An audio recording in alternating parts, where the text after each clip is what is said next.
9685페이지, 9685페이지, 9684페이지, 죄의 진노와 심판에서, 음, 마태복음 12장 22절에서부터 37절까지, 아까 개론 중심으로 살펴봤죠. 진한 진노에 의한 재앙, 마태복음 23장에서부터 24장까지, 거기 보시면, 일찍이 요한하나님께서는 예수께서 자기를 대적하며 비방할 뿐 아니라 외식하는 서기관과 바리새인들을 향해 화가 있을 것을 예고하도록 섭리하셨다. 마태복음 23장에서부터 24장까지 한번 보시면 어, 음, 잘못된 지도자들을 경계하며 섬기는 자가 될 걸 가르치고요. 외식하는 지도자들을 저주하고 무지를 책망하고 외식과 불법이 심한 지도자를 저주로 책망하여 가르치는 내용이고, 의인을 죽이고 핍박할 자들을 저주로 책망하며 가르치는 내용이고요. 예루살렘이 의인을 죽임으로 황폐하여 버려진다는 말씀이 23장입니다. 24장은 성전이 무너질 시기 및 세상 종말의 징조에 대해서 가르치고, 곧 있을 환란의 대처 방안과 거짓을 경계할 것을 가르칩니다. 환란 시대가 지나서 왕국이 도래할 징조를 비유로 가르치시고, 때는 모른다며 행한 대로 종들에게 심판할 것을 가르칩니다. 이게 이제 중요한 게 계시록이 다른 어떤 내용들을 추가할 수 없도록 이 마태복음 23장에서부터 24장까지가 근거가 딱 된다면 이 범위 내에서 이 요한계시록 8장과 9장을 주석해야 된다는 거죠. 해석해야 된다는 거죠. 그럼 이럴 때 23장, 24장에만 해당될까요? 이러한 어떤 책망하며 가르치는 내용들이 마태복음 말고 마가복음, 누가복음, 요한복음에도 나올까요? 나오죠. 그럼 그거하고 연관이 되겠죠. 그리고 이제 설립에서부터 양육, 무장, 투쟁하는 데서 서신서에서도 책망하는 내용들이 나오잖아요. 그럼 그게 다 연관이 되는 거죠. 그러니까 이 책은 어디까지나 성경을 하나님의 말씀으로 확증하고 어떤 말씀이라도 모두 연관되어 있다는 말씀, 입체적인 어떤 원리 하에 해석해야 된다는 걸 안내해 주는 거라는 사실을 여기서 우리가 살펴볼 수가 있죠. 계시록 공부에서 더 중요한 게 이제 그 근거가 어디냐. 지금 이 저자는 이제 전부 다 밝히고 있잖아요. 지금 보시는 것처럼. 매우 중요하죠. 근거가 없다 이러고 거기에 해당되는 것만 특별히 뭔가 설명하게 되면 잘못된 해석으로 가는 거죠. 창세기로 돌아갈 수가 없거든요. 그래 되면. 8장, 네 차례 임한 나팔장 보시면 일찍이 여호와 하나님께서는 예수께서 무화과 나무를 마르게 하시고 환란 후에 해와 달과 별들이 하늘에서 떨어질 것을 예고하도록 섭리하셨다. 마태복음 21장 19절 무화과 나무를 저주하고 저주하시는 내용으로 그 권능을 보여주시는 내용이 나오고 그 다음에 마태복음 24장 29절 해가 어두워지며 그날 환란 후에 즉시 해가 어두워지며 달이 빛을 내지 아니하며 별들이 하늘에서 떨어지며 하늘의 권능들이 흔들리리라. 그러니까 그리스도께서 다 말씀해 주신 내용들이 승천하셔서 다시 사도 요한에게 당신이 하늘에서 통치하시는 그리스도이심을 지상의 통치도 이루어지고 있고 이 날이 기다리고 있다는 사실을 요한에게 이상으로 보여준 거죠. 그럴 때 그, 그리스도의 영이 이제 성령으로 대언의 영이 되셔서 사도 요한에게 가르쳐 주거든요. 그러면 그때 예수님께서 말씀하시는 게 예수님이 이제까지 얘기하지 않았던 어떤 다른 것을 얘기를 해야 될까요? 그 대언의 영인 성령은 예수께서 지금까지 성취해 오신 내용을 알려줘야 될까요? 후자인 거죠. 후자인 거예요. 자, 그렇기 때문에 창세기부터 기록하신 그 말씀들이 계시록에 와서 한 절 한 사건에 그게 다 성취가 된다는 겁니다. 그걸 이제 성경신학에서는 페이지를 연결해서 소개하고 있습니다. 8장 10절에서부터 13절, 9672페이지. 사람과 천체를 파멸함. 일찍이 여호와 하나님께서는 예수 그리스도께서 인자됨을 인하여 심판하는 권세를 주셔서 자신을 보내신 하나님의 원대로 의로 심판하시는다고 섭리하셨다.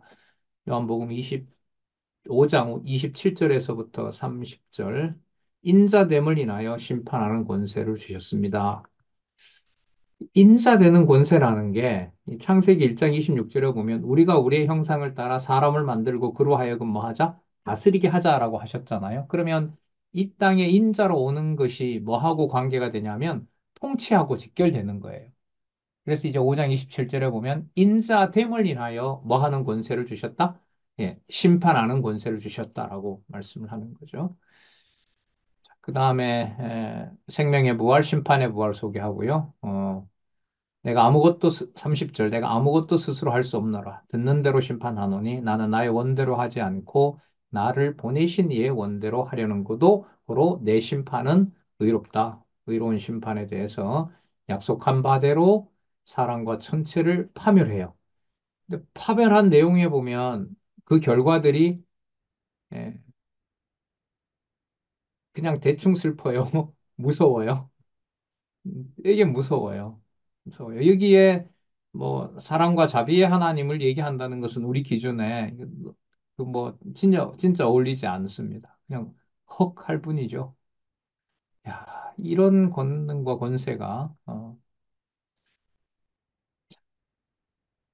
전체 3분의 1이 어두워지고 그리고 또 다시 이제 나팔 다섯 번째 나팔과 첫째 화가 시작이 되죠. 그 9696페이지 9696페이지에 보시면 아, 다섯째 나팔이면서 동시에 이게 뭐가 되냐면 첫 번째 화가 되는 거예요. 이게 재앙이 이게 겹쳐요.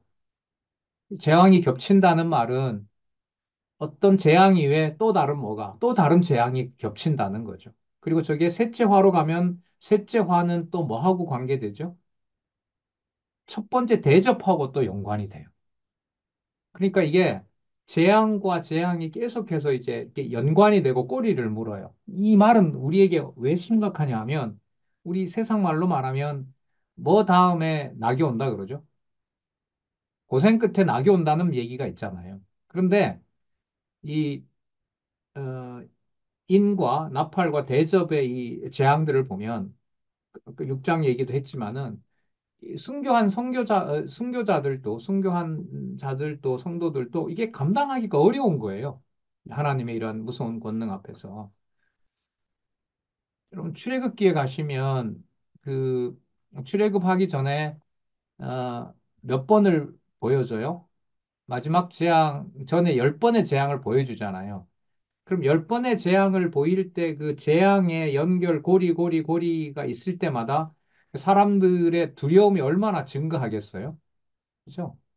이스라엘 백성들은 뭐 피해를 안 받지만 그러면 그렇게 무섭게 재앙이 연결된다는 말은 그 재앙의 범위와 그 재앙에 임하는 무서움이 우리가 생각하고 상상할 수 있는 정도라는 게 안 되겠죠. 그죠? 안 된단 말이죠. 그리고 이게 요한계시록에 오면 모세가 불렀던 찬양을 요한계시록에 보면 나와요. 신학자들은 중요하게 다루는데 모세의 그 기도는 이미 종말론적인 기도다 이런 뭐 해석들을 하거든요. 자, 뭐 저는 이제 그것보다가는 그 모세를 통해서 보여준 하나님의 그 진노 그 가운데 이스라엘 백성들에게 피해는 가지 않지만 모세를 통해서 이스라엘 백성들에게 보여주시는 하나님의 무서운 능력은 우리가 이제 상상할 수 없을 정도로 바로 진행된다는 겁니다. 그러니까 이럴 때 믿음을 주지 않으면 견딜 수가 없다고 봐요. 예.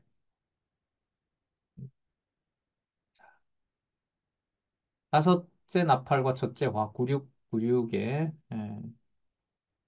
살펴봤고요. 예. 그 다음에 황충이 땅 위에 출현함, 9697에 보시면 이제 황충은 이 본문에서 뭐 로마군이라고 소개를 하고 있죠. 그 로마군이 이제 예루살렘을 멸망시키잖아요. 자, 그와 관련해서 잠언 16장 4절 9697에 보시면은 나오죠. 일찍이 여호와 하나님께서는 솔로몬에게 지혜를 주어 그의 아들에게 모든 만물의 온갖 것을 하나님이 쓰시기에 적당하게 지으신 것을 알려주도록 섭리하셨다. 잠언 16장 4절. 여호와께서 온갖 것을 그 시험에 적당하게 지으셨으니 악인도 악한 날에 적당하게 하셨느니라. 아우, 인간적인 얘기면 적당하게 하셔도 좀 보통 적당하게 하셔야지. 이게, 이게 적당한 건 아니잖아요. 너무 과한 거죠. 우리 기준으로 보면. 어떻게 견디겠습니까, 이게. 진짜 감사하죠. 교회 분리되는 거 보고도 교회가 이런 거냐라고 나가 떨어지게 만드는데 유대인 홀로코스트 앞에다 놓고 말씀 그냥 정보 몇 개 봤다고 해서 신앙이 유지된다? 그거 오만이죠. 사실. 그런 면에서 두렵습니다. 항상. 9장 12절에서부터 21절 9705 여섯째 나팔과 둘째 화. 네, 이렇게 연결되죠.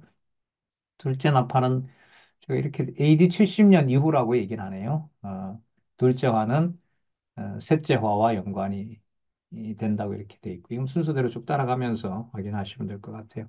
여기는 마태복음 23장에 근거를 들고 있습니다. 9705에 잘못된 지도자 경계하는 거, 외식하는 지도자들 저주하는 거, 외식과 불법이 심한 지도자를 저주하는 거, 의인을 죽이고 핍박하는 자들을 저주하는 내용, 예루살렘이 의인을 죽임으로 황폐하여 버려진다고 가르치네요. 이 모든 내용들이 바로 신약의 복음서의 근거가 되고 있습니다. 자, 그 다음 죽이는 재앙이 일어나는데요. 진짜 죽이는 내용이 나오네요. 9708에 보시면 양쪽 가로 708에 보시면 죽이는 재앙 9709네요. 마태복음 23장 확인했죠. 넘어가겠습니다. 그러니까 마태복음에서 약속하셨던 것을 사도 요한에게 내가 언제 다 이룬다? 예, 승천했지만 존재하지 않는 게 아니라 내가 뭐 한다 살아있다. 분명히 살아있는 존재다.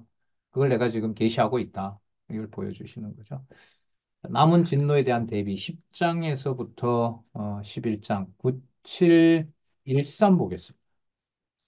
713 남은 진노에 대한 대비 요한복음 12장 48절 일찍이 여호와 하나님께서는 예수께서 자신을 저버리고 자신의 말을 받지 아니하는 자를 예수님의 말씀이 마지막 날에 심판할 것을 예고하도록 섭리하셨다. 12장 48절 나를 저버리고 내 말을 받지 아니하는 자를 심판할 이가 있으니 곧 나의 한 그 말이 마지막 날에 너를 심판하리라. 여러분 요한복음 12장 48절에 보면 심판의 주체가 누구예요? 나의 한 그 말이라니까 예수님이 하신 뭐가 말씀이 예수님이 하신 말씀이 어디에 있어요? 성령께서 기록해 놓은 이 말씀에 있는 거죠. 히브리서 4장 12절에 있는 대로 하나님의 말씀은 뭐하고 살았고 운동력이 있다는 겁니다. 예. 그러니까 이게 물이 포도주가 되는 것처럼 비유를 많이 들었잖아요. 물이 포도주가 되는 것처럼 문자가 요한복음 12장 48절과 연관되면은 무슨 능력을 가지고 있어요? 나의 한 그 말이 마지막 날에 너를 심판하리라고 하니까 무엇이? 말씀이 심판의 능력을 가지고 있어요. 그러니까 제가 그런데 뭐 하나님 이렇게 그냥 돌리고 저래 돌려도 적어도 조금 지나면 조금 지나면 성경을 폈을 때 좀 눈에 들어올 수 있는 여유는 주십시오. 어, 실제로 근래 뭐 여러분 다들 그러시겠지만 뭐 이런저런 일들이 있는데 진짜 성경을 보고 싶다. 이게 막 굉장히 간절해질 때가 있어요. 그러니까 성경을 보면서, 예를 들면요. 성경을 보면서 신문의 원고를 시간까지 쓰는 것하고요. 성경을 말씀으로 보는 것하고는 진짜 천지 차이입니다. 이제 원하는 것은 그것도 기쁨이 충만해서 그것도 의미 있게 보면서 작업하고 싶고, 그리고 말씀을 이제 뭐 어떤 남에게 전달하기 위해서가 아니라 내 양식으로 먹고 싶고, 또 지금도 마찬가지죠. 하고 싶은데 이게 진짜 내 마음대로 안 되더라고요. 안 돼요. 어. 그래서 진짜 말씀이 대언의 영이신 성령께서 기록한 말씀을 성령께서 내 지각을 쥐고 세웠다가 무너뜨렸다가 하나님의 방법대로 주권적으로 당신의 존재를 생각나게 하거나 이게 이제 반복하고 거듭해서 반복하는 것 같아요. 그다음 천사의 맹세와 준 사명 볼까요? 10장에 일찍이 여호와 하나님께서는 예수께서 제자들에게 세상 끝날까지 함께 있을 것을 약속하시며 모든 족속에게 말씀을 가르쳐 지키게 할 것을 분부하도록 섭리하셨다. 마태복음 28장 19절에서부터 19절에서부터 20절. 그러므로 너희는 가서 모든 족속으로 제자를 삼아 아버지와 아들과 성령의 이름으로 세례를 주고 이게 자손 언약이 이제 제사 개념으로 이제 확정이 되죠. 내가 너희에게 분부한 모든 것을 볼까요? 가르쳐 지키게 하라. 그러면 조금 전에 그 10장에서부터 11장까지 근거해 보면 그리스도의 한 말이 말씀이 뭐 한다 그래? 심판한다고 했잖아요. 그럼 가르쳐 지키게 하는 것이 무슨 행위가 되죠? 말씀을 가르치고 지키게 하는 게 심판 행위가 되는 거예요. 심판 행위가 되는 거예요. 볼지어다 내가 세상 끝날까지 너희와 항상 함께 있으리라 하니라. 그 다음에 10장 1절에서부터 7절 강림한 천사가 맹세함. 그건 일찍이 여호와 하나님께서 예수께서 제자들에게 보낼 보혜사 성령께서 모든 것을 가르치고 말한 모든 것을 생각나게 할 것을 예고하도록 섭리하셨다. 그럼 이건 바로 뭐하고 관계되냐면 성경 기록하고 관계가 되는 거예요. 그러니까 이 말씀의 신적 권위, 정황모호한 하나님의 말씀의 권위를 연결해서 전부 확증해 놓은 이제 성경 신학은 우리들에게 선물이 맞죠. 하지만 뭐로 보면 심판의 능력으로 보면 너무너무 겁나는 거죠. 이걸 가지고 뭐 속된 말로 장난을 친다든지 세속주의적인 도구를 만든다. 그럼 그 즉시 하나님의 심판이 임하는 거. 예. 그러니까 인간적으로 보면 어떤 뭐 이렇게 치고 나갈 어떤 돌파해 갈 수 있는 그런 여지가 없어요. 예. 요한계시록의 승리 맥락을 보면 그냥 단지 한 19장부터 그냥 천년왕국이 이루어서 그냥 사단 다 죽이고 잠시 뭐 이렇게 해서 새하늘과 새 땅 이렇게 와도 승리는 맞는데 그건 불과 몇 장 안 됩니다. 그죠? 19장, 20장, 21장, 22장 서너 장밖에 안 돼요. 근데 1장에서부터 19장까지 일어나는 그 진노의 범위를 보면 이게 감당이 안 돼요. 이렇게까지 이게 계속 이제 질문이 생긴단 말이죠. 자, 천사가 사명을 알려주는 내용 볼까요? 9718페이지. 일찍이 여호와 하나님께서는 예수께서 제자들에게 이거 했죠? 모든 족속으로 제자를 삼아 세례를 주고 분반 모든 것을 가르쳐 지키게 할 것이다. 이게 재밌죠? 이게 세례 요한이 하늘에 있는 천사로 받을 사명의 근거라는 거예요. 그러면 어떤 일이 되냐면 예수님께서 부활하셔서 거기에 있는 제자들과 제자들에게 말씀하시는 상황이 하늘에 있는 천사들에게 주가 되신 어린 양이 주가 되셔서 그 천사들에게 뭐 하는 것하고 같아요? 명령하는 것하고 같다는 거죠. 그럼 이 땅에서 복음을 통해서 우리가 교제하는 것과 천상에서 천군 천사들에게 거기에 간 이미 하나님의 자녀들에게 그리스도가 명령하고 천사들은 이제 시키는 자들이니까 명령하고 하나님의 백성들에게 자신이 약속한 대로 이루어가는 것을 천상에서 회의를 통해서 주관하는 것과 이 땅에서 일어나는 일하고 우리에게 내주하시는 성령이 주관하는 것하고 여러분 본질적인 차이가 있을까요? 없는 거예요. 이게 굉장히 신비한 거예요. 그런데 지금 이 맥락은 아까 무슨 개념이 나오죠? 심판 개념이 나오죠. 심판 개념. 여러분 심판은 우리가 듣기 좋아요, 싫어요? 죄송합니다. 더럽게 싫지요. 그냥 복음이라고 했는데 왜 자꾸 저주가 나오냐? 왜 꼭 이런 방법이어야 되는지 본능적으로 이게 나오잖아요. 그래서 뭐 달리 어려운 게 아니라요. 이 어떤 뭐 성경 신학의 개념으로 보면 죄인의 눈이라고 하는 이게 실제로 단계가 많아요. 그냥 죄인의 눈 이게 아니라 그 죄인을 하나님께서 의인인 것을 깨달아가게 하는 그 과정이 우리의 기준과 능력이나 이런 것으로 될까요? 안 될까요? 안 되는 거예요. 여러분 아시잖아요. 다니엘서가 다니엘서 보면 다니엘에게 계시를 보여줄 때 다니엘이 기뻐해요? 두려워해요? 두려워해서 쓰러집니다. 기절해요. 앞으로 일어날 제국 보여줬을 때. 그럼 세례 요한을 만났을 때 세례 요한이 계시를 받는 상황이 즐겁게 엮여요.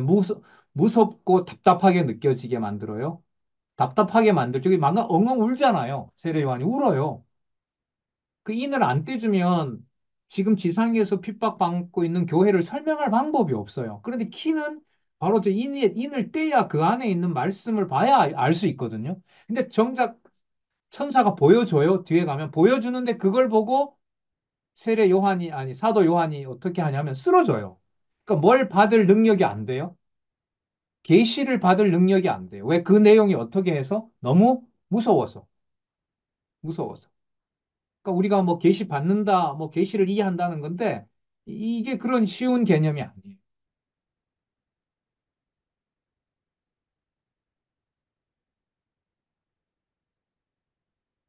원로 권사님들에게 부탁을 드릴까요? 계시록을 처음부터 끝까지 환하게 웃고 읽을 수 있도록 좀 비결을 가르쳐 주십시오. 인생을 어떻게 보면 되는지. 교회를 이제까지 저보다 많게는 한 20년씩, 20년 더 살아오신 분도 계시고 하니까 말씀 운동 역사에서 어떻게 보면 계시록을 쫙 이렇게 기쁜 마음으로 평온하게 볼 수 있는지.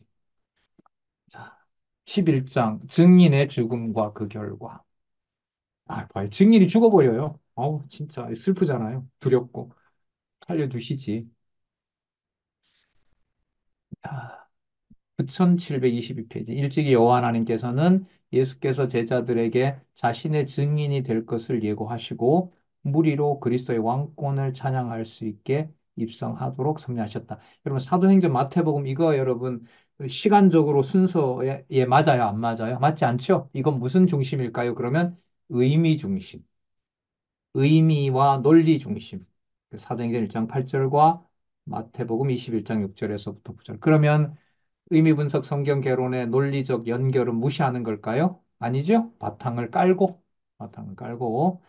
자, 사도행 1장 8절 말씀하시고, 자, 사도 마태복음 21장 6절에서 9절, 제자들이 가서 예수의 명하신 대로 하여 나귀와 나귀 새끼를 끌고 와서 자기들의 겉옷을 그 위에 얹음에 예수께서 그 위에 타시니 무리의 대부분은 그 겉옷을 길에 펴며 다른 이가 나뭇가지를 베어 길에 폈다 이렇게 나오죠. 그리스도의 왕권을 찬양할 수 있도록 섭리하셨기 때문에 이러한 섭리를 통해 언약하신 말씀을 성취해 주시려고 증인의 죽음과 그 결과를 통해 증거하도록 하셨다. 증인을 뭐 한다고요? 예, 죽인다는 거. 아, 참 이런 섭리 방법은 근데 죽이는 것으로 끝나는 것이 아니라 살아납니다. 11장 7절에서부터 13절 증인이 살아나 승천하는 내용. 이건 뭐 그리스도의 승천이지만 이제 본문에 들어가면 그리스도의 모든 지체와 연관해서 설명한다는 게 이 요한계시록 주석의 특징입니다. 이건 이제 본문에서 확인해 주시기 바라고요. 자, 마태복음 21장 1726페이지. 마가복음 8장 35절이네요. 누구든지 제 목숨을 구원코자 하면 잃을 것이요. 누구든지 나와 복음을 위하여 제 목숨을 잃으면 구원하리라. 그러면 뭐와 뭐가 차이가 없게 만드시는 거죠. 죽는 것과 사는 것의 차이를 없애버리는 거죠. 자, 그 다음에 11장 14절에서부터 19절 왕권의 찬양에 응답하는 내용요. 어, 볼까요? 9730페이지.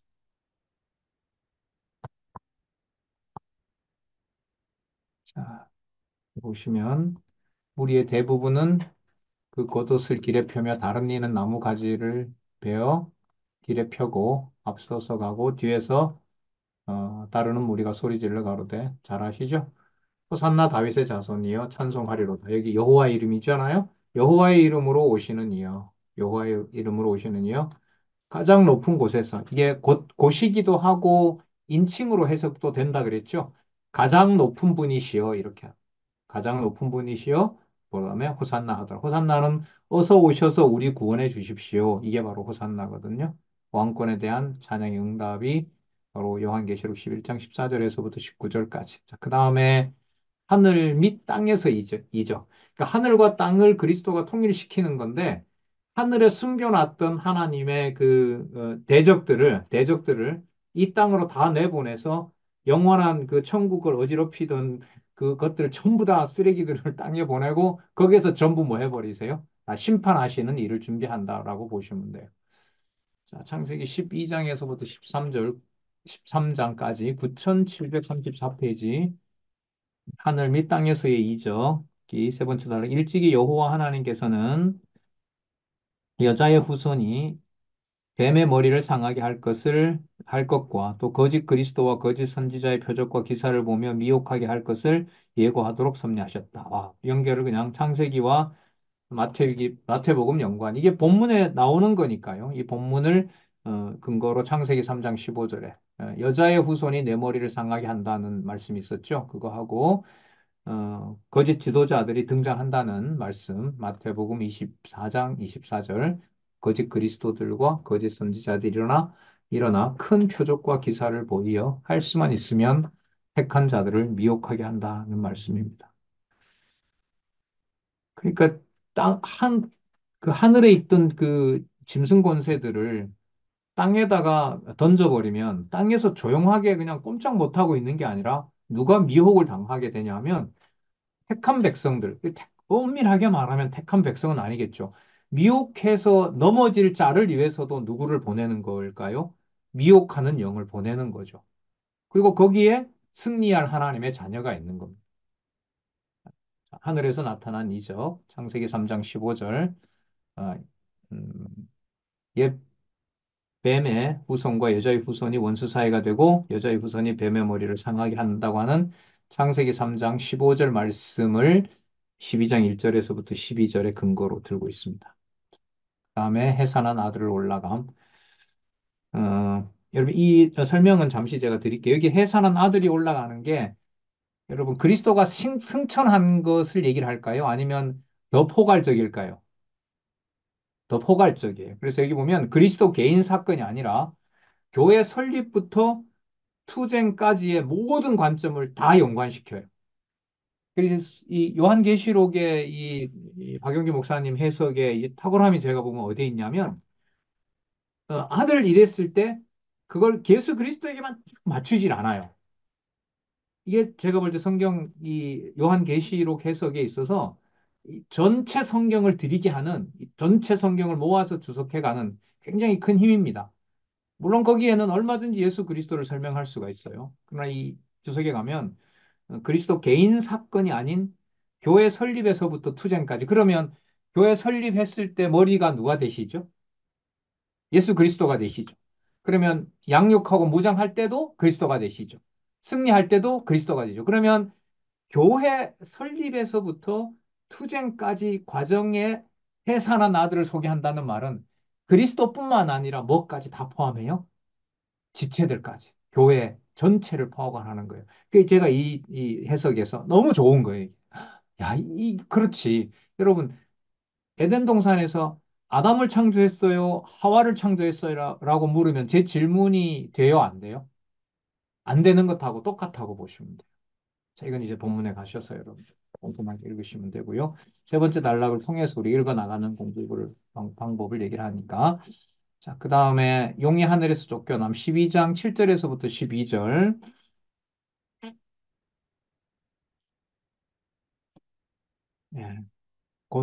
공중권세 잡은 자와 투쟁하게 하는 내용이라고 보시면 되고요. 누가복음 10장 17절에서부터 18절까지. 자, 이걸 예수님이 이미 보여주신 예를 근거로 들고 있어요.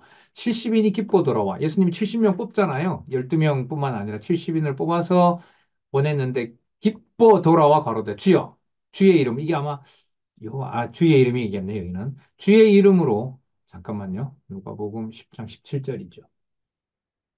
누가복음 그렇죠. 이 맥락에서는 그리스도이죠. 주의 이름으로 귀신들도 우리에게 항복하더이다. 예수께서 이르시되 사단이 하늘로서 번개같이 떨어지는 것을 내가 보았노라. 그래서 이게 12장 7절에서부터 15절까지 근거가 되는 거예요. 용이 하늘에서 쫓겨나는 것의 근거가 바로 여기에 있는 거예요. 과정적으로 보면 주 예수 그리스도의 몸된 교회가 패배하는 것처럼 보이죠. 그걸 순교자들도 답답했던 것처럼 세례 요한은 그 인을 떼서 말씀을 보지 못했을 때 답답함이 있는데 지금은 여러분 요한이 울면서 보여달라고 했던 그것을 뭐까지 해놨어요? 기록까지 해놨고 또 기록을 어디에? 창세기부터 연관해서 다 맞춰 놓았고 진짜 이거 안 믿으면 진짜 이거는 이거 끝나는 거예요, 진짜. 이거 함부로 건들면 이것도 끝나는 거라고 봐요. 이런 방식 아닌 성경의 통일성을 확증하는 게 나온다? 글쎄요, 뭐 논리적으로 나올 수 있겠지만 저는 나올 수 없다고 봐요. 현재 상황에서는 없어. 자, 한쪽 가로 이 땅에서 나타난, 내가 쫓겼으니까 이제 땅에서 이제 이적들이 나타나는데 9744페이지로 가겠습니다. 1744페이지, 9744. 일찍이 여호와 하나님께서는 예수께서 거짓 그리스도와 거짓 선지자들이 일어나 큰 표적과 기사를 보여 택하신 자들까지 미혹하게 할 것을 예고하도록 섭리하셨다. 마태복음 24장 24절. 거짓 그리스도들과 거짓 선지자들이 일어나 큰 표적과 기사를 보이어 할 수만 있으면 택하신 자들도 미혹하게 하리라. 그 다음 짐승이 싸움에 뭐 한다고요? 결론 잘못된 거 아닌가? 아니에요. 가면 짐승이 싸움에서 뭐 해요? 승리합니다. 승리합니다. 승리하고요. 나중에 천연왕국에서는 다시 또 풀어줘서 뭐 하게 하냐면 천연왕국을 다시 또 다 타락시키는 일이 벌어져. 이런 게 이제 전 힘들다는 거예요. 이걸 논리적 과정으로 보면 뭔 문제가 있겠습니까? 과정적으로 이렇게 할 수 있는 거구나. 근데 이게 온몸으로 피부로 받아낸다. 이건 못 받아내거든요. 받아낼 수가 없어. 자, 그다음 이 근거는요. 누가복음 23장 1절에서부터 23절 내용인데 여기 볼게요. 일찍이 여호와 하나님께서는 대제사장들과 서기관들로 잘 보세요 여기 예수를 붙잡아 헤롯과 빌라도에게 고소하여 십자가에 못 박기를 구하는 소리가 이기도록 섭리하셨다.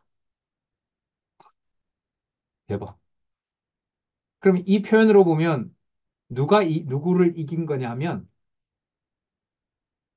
빌라도가 빌라도와 대제사장들과 서기관들이 예수님을 이긴 거예요. 교회를 이긴 거예요. 악의 세력이. 악의 세력이. 그러면 지상에서 성도들이 받는 그 고난과 환란이라는 것이 무엇의 확증 사건이 된다? 이김의 확증 사건이 된다. 또 하나, 누가복음 23장은 누가복음의 큰 세 단락 가운데 무슨 사역과 관계가 될까요? 대속사역. 누구도 천국 보낸다? 누구도? 강도도. 강도. 그게 능력이라는 거죠. 그 그리스도의 십자가에 달리신 그게 지는 것 같아도 그게 뭐다? 능력이고 승리의 영광이라는. 이건 진짜 듣기만 해도 진짜 자유로움을 줘요. 이런 말씀. 진짜. 진짜 죽다 살아나는 거죠. 그 다음에 뭐가 나오는지 무슨 내용이 이게 있는지 그 세례 요한이 막 사도 요한이 울잖아요. 제발 좀 보여달라고. 음. 짐승이 이적까지 나타내요. 13장 11절에서부터 18절 9753페이지. 24장 24절. 아까 읽었죠? 거짓 그리스도들과 거짓 선지자들이 일어나 큰 표적과 기사를 보이어 할 수만 있으면 택하신 자들로 미혹하게 한다. 안 보내면 될 텐데. 그리스도와 거짓 선지자 안 보내시면 되잖아요. 그러면 안 보내면 어떤 일이 벌어지냐면 요한계시록에서는 악이 뭔지 다 드러나질 않아요. 여러분 666이 뭐냐 하면은요. 요한계시록에서 하나님이 싫어하는 게 어떤 건지를 전부 다 종합 세트로 만들어 놓은 게 666이에요. 모습이 어때요, 전부? 똑같잖아요. 똑같은 걸 다 한 곳에 몰아넣은 거거든요. 그러니까 지금은 과정에서 어떻게 보이냐면 그 골로새서에 나오잖아요. 골로새서에서 나오죠. 고린도 후서에 나오죠. 무엇의 모습으로 가장하고 온다? 네, 천사의 모습, 양의 모습으로 탈을 쓰고 오기 때문에 알 수가 없는데 그게 나중에 심판할 때는 전부 다 그곳으로 모아버리는 거예요. 666으로 모아서 최후 심판을 하신다는 거예요. 그러면 지금 말씀이 말씀의 능력이 말씀의 능력을 통해서 하나님의 그리스도의 몸된 교회를 세워간다고 했을 때는 말씀의 능력이 살았고 운동력이 있는 말씀이 여러분 심판하신다고 했기 때문에 어떻게 할까요? 분명히 심판이 다음에 올 것을 뭐 확증하는 사건이 벌어집니다. 근데 그 확증하는 사건이 그리스도의 몸된 교회는 몸으로 뭘 당하는 일과 관계가 돼요? 뭘 당하는 일? 고난을 당하는 일을 하고 관계돼요. 여러분, 나한테 고난을 한 명이 주는 것하고 666명이 주는 것하고의 차이가 뭘까요? 내 입장에서 보면 내가 더 괴로웠다라고 하는 건 이거는 우리 기준인 거고요. 666이라는 개념으로 설명을 하면 무엇이 더 드러나는 일이 되죠? 내 몸은 더 괴롭지만 무엇은 더 드러나는 일이 돼요? 악의 실체가 뭔지를 더 드러내는 일이 돼요. 이거 좋은 일이에요? 나쁜 일이에요? 내 기준으로 보면 싫지요. 대적이 많아지니까. 하지만 뭐로 보면 하나님의 심판의 능력으로 절대 악이 무엇인지, 하나님이 심판하고자 하는 것이 무엇인지를 밝히는 계시 측면에서 보면 이 일은 어떤 일이다? 우리가 말하는 나쁜 일이라고 말할 수가 없다. 악이 관영한다는 게 그 노아 시대 때 무슨 날이 가까워 오는 걸 얘기를 하냐면 심판의 날이 가까워 오는 걸 말하거든요. 근데 이걸 말로 이렇게 말씀을 드리지만 이걸 누가 견디겠습니까? 견딜 수가 있겠어요. 지난주에 어떤 그 역사 그 교회사 프로그램을 들었는데 여러분 사랑의 원자탄 아시죠? 손양원 목사님. 그죠?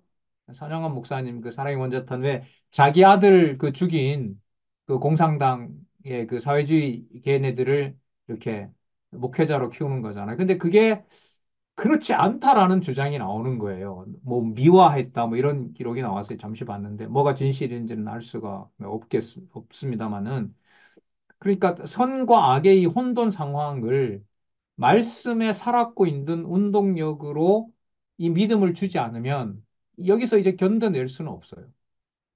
견뎌낼 수는 없습니다.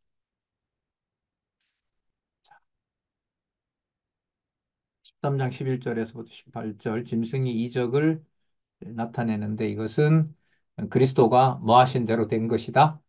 표적과 기사를 보여 할 수만 있으면 택하신 자들을 미혹하게 하리라고 하신 그리스도의 약속이 이루어지는 것이다. 네. 두 달락씩 두 달락씩 짧게 끊어서 이제 마지막 주석을 해가지고요. 진도는 그렇게 빨리 나가질 않습니다. 한 시간 더 해야 될 것 같은데요. 다음에 14장에서부터 16장 우리 다음에 하도록 하고요. 질문 있으면 하시기 바랍니다. 아니면 또 더 정확한 설명을, 더 풍부한 설명을 해주실 수 있으면 하셔도 되고요.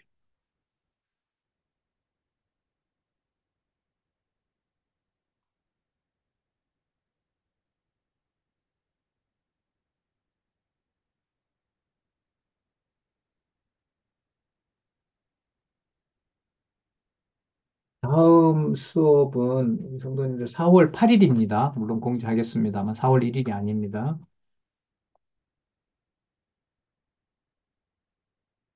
4월 8일.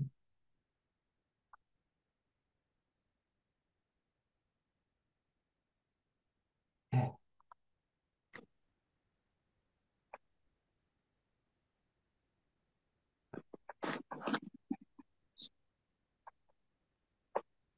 네, 마이크 켜신 리브 K, 이거 뭐지? 코리아를 떠난다는 말인가?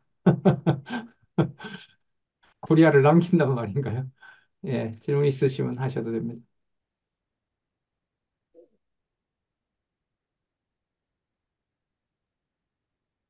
잘못 켜셨어요? 예, 질문 없습니까?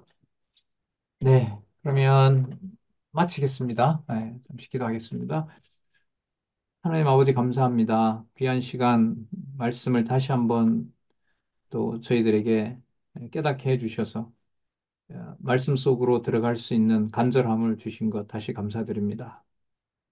간절히 원하옵나니 주어진 시간과 여건 속에서 그 모든 상황을 살아계신 하나님의 말씀의 능력과 또 살아계신 분명한 증거를 기록한 말씀을 보고 읽으며 확인할 수 있는 귀한 은총을 하나님 베풀어 주시옵소서. 간절한 마음만큼 그 마음을 진리의 말씀으로 채워주시는 것은 너무나 다른 일입니다. 하나님 간구하오니 귀한 우리 동역자들 그 진리 안에서 하나님 살아계신 것을 확증하며 전하고 지키는 일에 함께 할 수 있도록 하나님의 은총과 하나님의 사랑을 긍휼을 구하옵나이다.